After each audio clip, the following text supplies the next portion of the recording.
अरे सिद्दीकी क्या कर रहे हो और कैसे कर रहे हो? वुज़ू इस तरह किया जाता है? अरे कल इतने एहतिमाम से प्रिंसिपल के पास गए थे, अदब से खड़े थे, आज अल्लाह के दरबार में जाना है और इस तरह वुज़ू करेंगे? ना सुन्नत की रियायत है ना अदब की रियायत है। वुज़ू में इस चीज़ का एहसास ज़रूरी है कि आप अल्लाह के दरबार में हाजिर होने जा रहे हो, उस एतबार से वुज़ू करो।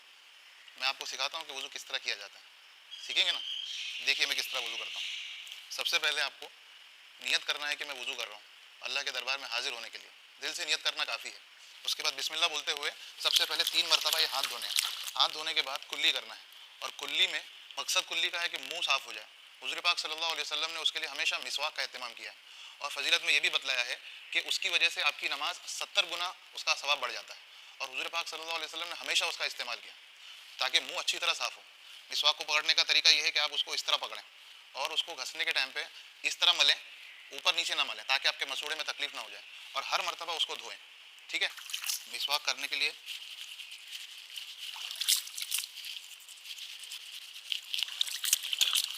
हर मरतबा उसको धो के रखना ज़रूरी है, बगैर धोए उसको नहीं रखना चाहिए। और अगर आप मिसवाक ना हो तो आप उंगलियों के ज़रिए दांतों की सफाई कर दें।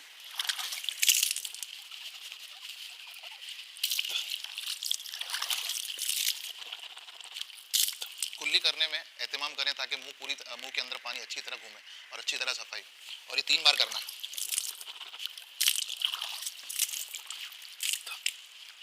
अगर रोज़ा ना हो तो गरारा भी करें ताकि अच्छी तरह सफाई हो सके। उसके बाद नाक के साफ़ करने का मसला है। नाक के लिए इस्तिंशाक का लफ्ज़ आया है। आपको उसकी तरीका यह है कि आप उसको दाएं हाथ से इस तरह पानी नाक में चढ़ाएंगे और उल्टे हाथ से नाक को साफ़ करेंगे। ऐसे 3 बार करेंगे और फिर छोटी उंगली से नाक की सफाई करेंगे। ठीक है? आप देखिए,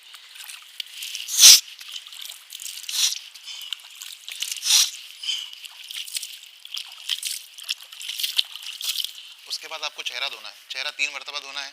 ये बालों जहाँ आदतन यहाँ से शुरू होते हैं, यहाँ से लेकर ठोड़ी के नीचे तक, और ये कान के लौ से ये कान के लौ तक, पूरा चेहरा आपको 3 बार धोना है। ठीक है? दाढ़ी आपकी हल्की है तो जहाँ खाल नज़र आ रही है वहाँ तक पानी पहुँचाना ज़रूरी है। घनी दाढ़ी है तो ऊपर के बालों तक ही पानी पहुँचा देना उतना काफ़ी है, लेकिन उसमें भी खिलाल करना ज़रूर सुन्नत है। देखिए मैं किस तरह करता हूँ।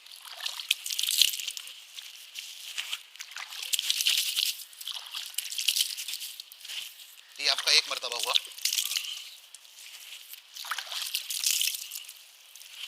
इस जगह पे जहाँ पानी कम पहुँचता है वहाँ पे पहुँचाएं, और ये कानों के पास ये जो हिस्सा है यहाँ पर पानी पहुँचाना बहुत ज़रूरी है, जो आमतौर पर रह जाता है।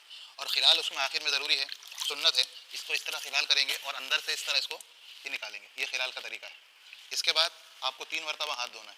हाथ धोने में दाएँ हाथ से शुरू करें और दूसरे बार बाएँ धोएँ, और हाथ धोने में उंगलियों से शुरू करें, उंगलियों से कोहनी की तरफ आए, उल्टा ना जाए। जिस तरह देखिए, कोहनियों तक ये पूरे हाथ धुल जाना चाहिए अच्छी तरह, और उसके बाद उल्टा हाथ। उसके बाद उंगलियों में हाथों का खिलाल हाथ में लें और इस तरह करके आप यहाँ तक ले लें। ये एक ऐसी सुन्नत है जो आमतौर पर लोग करते नहीं हैं, ये सुन्नत है खिलाल करना। उसके बाद आपको सरका मसा करना है। सरका मसे का तरीका ये है कि आप हाथ में पानी लें और उसको, ये जो 3 उंगलियाँ हैं, इसको सर के शुरू हिस्से पर रखें और उसको पीछे तक ले जाएं। फिर इस हिस्से से आपको वापस आना है, और उसके बाद ये जो उंगली है आपकी, उससे कान साफ करने हैं, और इस वाले हिस्से से आपको कान के पिछले हिस्से पे करना है। और ये जो वाला हिस्सा है, इससे आपको गर्दन का मसा, गला का मसा करना मकरूह है, लेकिन गर्दन का मसा करना सुन्नत है। आप देखिए मैं कैसे करता हूँ। इसको इस तरह कीजिए, यहाँ रखिए और यहाँ से ऐसे यहाँ तक ले गए। फिर उसके बाद ये आए।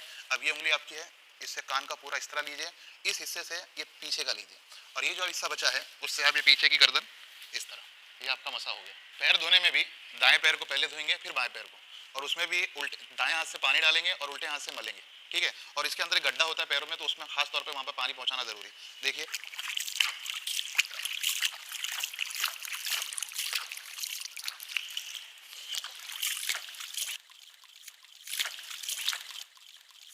पैर धोने के बाद यहाँ पर भी खिलाल की सुन्नत है। तो खिलाल का तरीका यह है कि आप पानी लें और इस तरह पानी डालते जाएँ और खिलाल करते जाएँ। हालांकि पानी पहुँच जाता है, लेकिन ये एक सुन्नत है। ये आपका अल्हम्दुलिल्लाह वुज़ू सुन्नत के मुताबिक पूरा हो गया। अगर इस एतबार से आप वुज़ू करेंगे तो सुन्नत, ये वुज़ू का सवाब भी मिलेगा और इसकी बरकतों से नमाज में खुशू भी पैदा होगा। अरे रुको, ये तो वुजू किया, लेकिन कुछ चीज़ें पढ़ना भी ज़रूरी है। जैसे वुजू शुरू किए थे हमने, बिस्मिल्लाह पढ़े थे, उसी तरह वुजू के दरमियान एक दुआ है, मसनून है, वो पढ़ते रहना है। अल्लाहुम्मा ग़फ़िर ली ज़म्बी, ए अल्लाह मेरे गुनाहों को माफ़ कर, ववस्सिअ ली फ़ी दारी, और मेरे घर में कुशादगी पैदा फरमा, वबारिक ली फ़ी रिज़्क़ी, और मेरे रिस्क में बरकत अता फरमा। ये वुजू के दरमियान पढ़ना है, बड़ा मुजर्रब अमल है, इससे सब चीज़ों में बरकत होती है। और जब वुजू ख़त्म हो जाए, हम वुजू करके फारिग हुए, तो फिर हमें पढ़ना है अशहदु अल्ला इलाहा इल्लल्लाह व अशहदु अल्ला इलाहा इल्लल्लाह वहदहु ला शरीका लह व अशहदु अन्ना मुहम्मदन अब्दुहु व रसूलुहु। और जब अशहदु अल्ला इलाहा इल्लल्लाह कहें तो उंगली से ऊपर की तरफ इशारा करें। और फिर एक दुआ है, अल्लाहुम्मा जअलनी मिनत तव्वाबीन वजअलनी मिनल मुततहिरीन। ये दुआ पढ़ लें कि अल्लाह मुझे तौबा करने वालों में से बना और मुझे खूब पाकी हासिल करने वालों में से बना। ठीक है, करेंगे।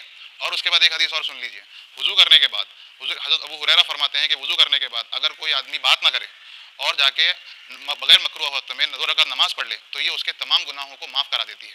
ठीक है, समझ में आपको? करेंगे ऐसा इंशाअल्लाह। ठीक है, अल्लाह, ठीक, जज़ाकल्लाह, अस्सलाम वालेकुम।